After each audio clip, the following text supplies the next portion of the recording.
Hello hi అందరికీ, thank you so much for tuning in. Welcome to my podcast A farmers daughter. ఈరోజు actually డాలస్లో వర్షం పడుతుంది. పొద్దున్నుంచి grocery shopping చేద్దాము అని డిసైడ్ అయ్యి ఫైనల్లీ ఈవినింగ్ గ్రాసరీ షాపింగ్కి వెళ్ళేసి వచ్చాను.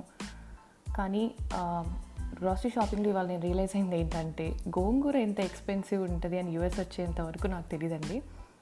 ఎంతనే వాళ్ళు నా ఫేవరెట్ కాబట్టి గోంగూర కుక్ చేసేద్దామని డిసైడ్ అయిపోయాను డిన్నర్కి. అండ్ ఇవాళ ఇంకొక మంచి సాంగ్ కూడా విన్నాను. అది నెట్ఫ్లిక్స్లో సినిమా బండి అనే మూవీ నుంచి సాంగ్. ఆ సాంగ్ టైటిల్ వచ్చి 3 చక్రాల బండి అని ఉంటుంది. మీరు వినకపోతే అది వినండి, చాలా బాగుంది. And the lyrics goes like this: తెల్లారే సరికల్లా సూర్యుడు గోలా, బతుకంతే మామూలేగా, ఏం జరిగేను ఈ వేళ. సో ఇలా ఉంటుంది. నాకైతే చాలా నచ్చింది. ఆన్ రిపీట్ వింటున్నాను పొద్దున్నుంచి. ఈరోజు మన పాడ్కాస్ట్లో ఒక బ్రాడర్ టాపిక్ డిస్కస్ చేద్దామని అనుకుంటున్నాను. ఎవ్రీ స్టూడెంట్ యూఎస్కి వచ్చిన తర్వాత ఒక 3 yearsకి almost over the period of the time వాళ్ళు కూర్చొని రిఫ్లెక్ట్ అయితే ఒక 3 ఇంపార్టెంట్ యాట్రిబ్యూట్స్ రియలైజ్ అవుతారు అనిపిస్తుంది నాకు. ఒకటి value of family and few good friends. రెండోది వాల్యూ ఆఫ్ మనీ. అండ్ ఇంకొకటి value of good health. Thanks to Covid ఇప్పుడు వాల్యూ ఆఫ్ గుడ్ హెల్త్ కూడా చాలా చాలా ఇంపార్టెంట్. సో ఈ మూడిట్లో ఈరోజు వాల్యూ ఆఫ్ మనీ గురించి డిస్కస్ చేద్దామని అనుకుంటున్నాను. ఎందుకంటే రీసెంట్గా నేను డెట్ ఫ్రీ లైఫ్కి షిఫ్ట్ అయిపోయాను. సో నా లెర్నింగ్స్ ఇంకా ఎక్స్పీరియన్సెస్ షేర్ చేద్దాం అనుకుంటున్నా. How it actually help me to lead a debt free life. So college start చేసి అయిపోయే టైంకి అందరికీ కామన్గా ఒకటైతే వస్తుంది. అదేంటంటే స్ట్రెస్. ఆ స్ట్రెస్ ఎక్కడ స్టార్ట్ అవుతుందంటే అండి, గ్రాడ్ వాక్ డేట్ అనౌన్స్ చేయగానే స్టార్ట్ అవుతుంది. ఎందుకంటే ఇప్పుడు గ్రాడ్ వాక్స్ డేట్ సెట్ అయిన వెంటనే గ్రాడ్ గౌన్ కొనుక్కోవాలా వద్దా, కొనుక్కోవాలంటే ఫస్ట్ హ్యాండ్ కొనుక్కోవాలా సెకండ్ హ్యాండ్ కొనుక్కోవాలా, ఓకే గ్రాడ్ వాక్ అయిపోయింది కదా, జాబ్ వస్తుందా రాదా, జాబ్ వచ్చేసిన తర్వాత స్టూడెంట్ లోన్స్ ఎలా రీపే చేయాలి, అది ఒక సైడ్ అయితే ఓపీటీ అప్రూవ్ అవుతుందా, ఓపీటీ అప్రూవ్ అయిపోయిన తర్వాత H1B లాటరీలో పిక్ అవుతుందా, H1B లాటరీ పిక్ అయిపోయింది అమ్మయ్య అనుకునే టైంకి RFE పడుతుందా, ఇప్పుడు RFE పడితే అది అప్రూవ్ అవుతుందా రిజెక్ట్ అవుతుందా. సో ఇలా ఇన్ని టెన్షన్స్ అండ్ స్ట్రెస్తో ఆటోమేటిక్గా మనం mid-20s అండ్ late-20sకి వచ్చేస్తాం. సో ఈ స్ట్రెస్ ఇవన్నీ పక్కన పెట్టేస్తే దాని తర్వాత కొన్ని మిస్కన్సెప్షన్స్ కూడా స్టార్ట్ అవుతాయి. క్రెడిట్ కార్డ్స్ విషయం ఎస్పెషల్లీ అవి ఒక స్టేటస్ సింబల్ అనే ఫీల్ అవుతూ ఉంటాం మనం. స్టూడెంట్ లైఫ్లో ఎలానో మనకి ఎవరు అప్రూవ్ చేసే బ్యాంక్ క్రెడిట్ కార్డ్స్ కూడా ఇవ్వరు కాబట్టి ఓన్లీ అప్పట్లో ఏదో బోఫా $700కి లేకపోతే డిస్కవర్ వాళ్ళు కొంచెం కనుకరించి మనకు ఒక $1,500-2,000కి ఇవే క్రెడిట్ కార్డ్స్ వచ్చేవి. బట్ ఇప్పుడు క్రెడిట్ కార్డ్స్ మెయింటైన్ చేయడం కూడా ఒక మిస్కన్సెప్షన్ లాగా జనాలందరూ ఫీల్ అవుతూ ఉంటారు. అండ్ ఇంకొక మిస్కన్సెప్షన్ వచ్చి మనం ఏంటంటే సొసైటీ నార్మ్స్ ప్రకారం it forces you to live a high consumption life style. అంటే ఒక లావిష్ వెడ్డింగ్ చేసుకోవాలి, or you owning a luxury car, లేకపోతే ఏదన్నా taking out of box vacations or owning a big home. ఇవన్నీ సొసైటీ నార్మ్స్ ప్రకారం it forces you to do those things. కానీ what is important, what excites you and what are your priorities అని time to time reality check చేసుకోవడం కూడా అంతే important అని నేను నమ్ముతాను. Over the period of the time నాకు హెల్ప్ చేసిన ఇంపార్టెంట్ పాయింట్స్ నేను ఇప్పుడు డిస్కస్ చేద్దామని అనుకుంటున్నాను. ఫస్ట్ అండ్ ఫార్మోస్ట్ వచ్చి having a time bound objectives. అంటే స్మాల్ గోల్స్, అంటే పెద్ద గోల్స్ ఏం అవసరం లేదు. Have like a small goal. Okay let's clear of this certain date in this certain, ఒక ఫ్యూ మంత్స్లో ఈ సర్టెన్ డేట్ అయిపోవాలి. ఇలా స్మాల్ గోల్స్ పెట్టుకోవడం కూడా వెరీ ఇంపార్టెంట్. అది ఎందుకు ఇంపార్టెంట్ అంటే మనం ఎంత స్ట్రాంగ్గా పెట్టుకుంటే మనం అంత డీవియేట్ అవ్వకుండా ఉంటాం.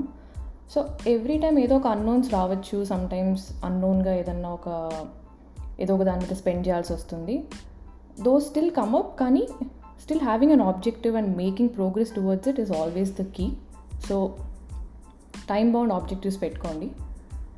సెకండ్లీ, వాటితో పాటు అవి అకంప్లిష్ చేసిన వెంటనే or any milestone that you reach, reward yourself. That will motivate you to continue to reach your goal. అంటే అది పెద్ద రివార్డ్ కూడా అవసరం లేదంటే you can enjoy your fancy dinner or ఏదన్నా you can buy a clothing that you're desiring for, or small weekend getaways that really helps. And ఇంకొకటి అనిపించింది ఏంటంటే, ఇందాక క్రెడిట్ కార్డ్స్ గురించి మాట్లాడుకున్నాం. So in my opinion, getting rid of too many credit cards really helps.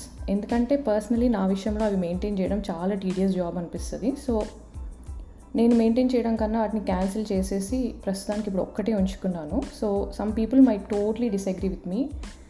Number of credit cards and number of years matters a lot మీ credit స్కోర్కి అని అంటుంటారు, విచ్ ఇస్ యాక్చువల్లీ ట్రూ. కానీ ఒకటే పెట్టుకొని దాన్ని డీసెంట్గా యూస్ చేయడం బెటర్ అని నేను ఫీల్ అయ్యాను. So that is what working for me. And మీకు ఏది వర్క్ అయితే అది యూస్ చేయండి. Next is subscriptions. I think యూఎస్లో ఉన్న వాళ్ళందరూ రిలేట్ చేసుకోగలరు. Everything is a subscription here. Be it Netflix, Amazon Prime, music, Apple Music కానీ, ఆర్ కాస్కో మెంబర్షిప్స్ కానీ, or professional subscriptions like LinkedIn, or even health club memberships. అట్లా ఏదైనా సబ్స్క్రిప్షనే ఇక్కడ. So నాకు అందులో నుంచి చూస్ చేసుకొని ఏది ఇంపార్టెంట్, ఏది ప్రయారిటీ, ఏది నచ్చుతుంది, వాట్ ఎగ్జైట్స్ మీ అని ఇలా వెతుక్కొని so I just have okay Netflix నాకు చాలా ఇష్టం, సో నేను అది యూస్ చేస్తాను. And for example cloud storage లేకపోతే ఇప్పుడు ప్రస్తుతం మనకున్న టెక్నాలజీస్ అన్ని మెయింటైన్ చేయడం, మ్యాక్, ఐప్యాడ్స్, ఇంకా ఫోన్స్ యూస్ చేయడం తప్పదు కాబట్టి ఇంకా క్లౌడ్ స్టోరేజ్ కావాలి. సో అదొకటి. ఆర్ సమ్టైమ్స్ నాకు ప్రొఫెషనల్ నెట్వర్క్ని మెయింటైన్ చేయడం కూడా చాలా ఇంట్రెస్ట్. సో లింక్డ్ఇన్ మెయింటైన్ చేస్తుంటాను. And even health club memberships కూడా I think maintaining healthy life style కూడా చాలా ఇంపార్టెంట్. సో దాని మీద మీరు స్పెండ్ చేసుకోవడం కూడా it's very important. So those are some of the things. So try to cut down. మీకేది ఎగ్జైట్స్ యూ అది చూస్ చేసుకుంటే చాలా బెటర్. ఇంకో important factor and main very important ఏంటంటే, don't draw any comparisons with social media. Morning లేవగానే Samantha Emirates first క్లాస్లో travel చేస్తున్నారని మనం కూడా ఫస్ట్ క్లాస్లో వెళ్ళామంటే ఫ్లైట్ దిగిన వెంటనే క్రెడిట్ కార్డ్ బిల్ వస్తుంది.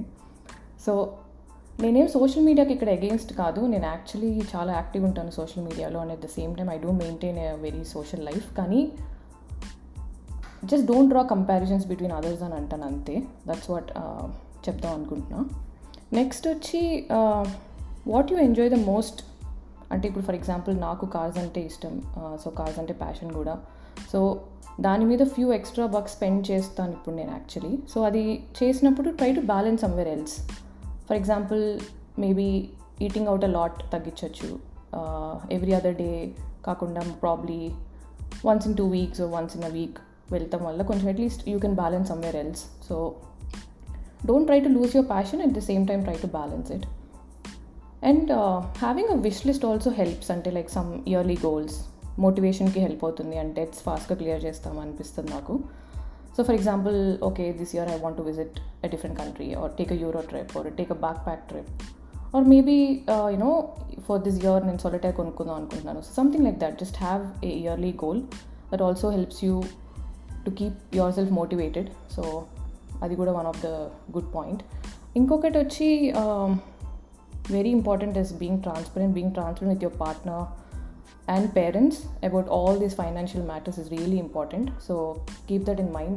Always be transparent ఏ విషయమైనా. సో ఫైనల్లీ ఈ పాడ్కాస్ట్ని ఒక మంచి డైలాగ్తో ఎండ్ చేద్దాం అనుకుంటున్నా. ఇందాక ఒక పాటతో స్టార్ట్ చేశాను కాబట్టి. రౌడీ ఫెలో మూవీలో పరుచూరి గోపాలకృష్ణ గారు నారా రోహిత్కి ఒక డైలాగ్ చెప్తారు. అదేంటంటే, ఆకలికి ఆశకి మధ్యలో అవసరం అనేది ఒకటి ఉంటుంది. సో చాలా చాలా ఇన్డెప్త్ ఉన్న డైలాగ్ అది. So always differentiate between need and want. అంటే ఇప్పుడు ఇది మనకి do I need this or do I want this అనేది క్వశ్చన్ చేసుకోవడం చాలా ఇంపార్టెంట్ అని ఆ మూవీ చూసిన వెంటనే ఇట్ స్ట్రక్ మీ. సో అది బాగుంది అనిపించింది, అందుకే మీతో షేర్ చేసుకుందాం అనుకున్నాను. Alright, thank you so much for listening. I mean too much సీరియస్గా మాట్లాడుకున్నాం, కానీ ఈ పాడ్కాస్ట్ నేను స్టార్ట్ చేసింది కూడా I wanted to share all my learnings and experiences. So thank you so much for listening. Stay tuned. See you in the next one.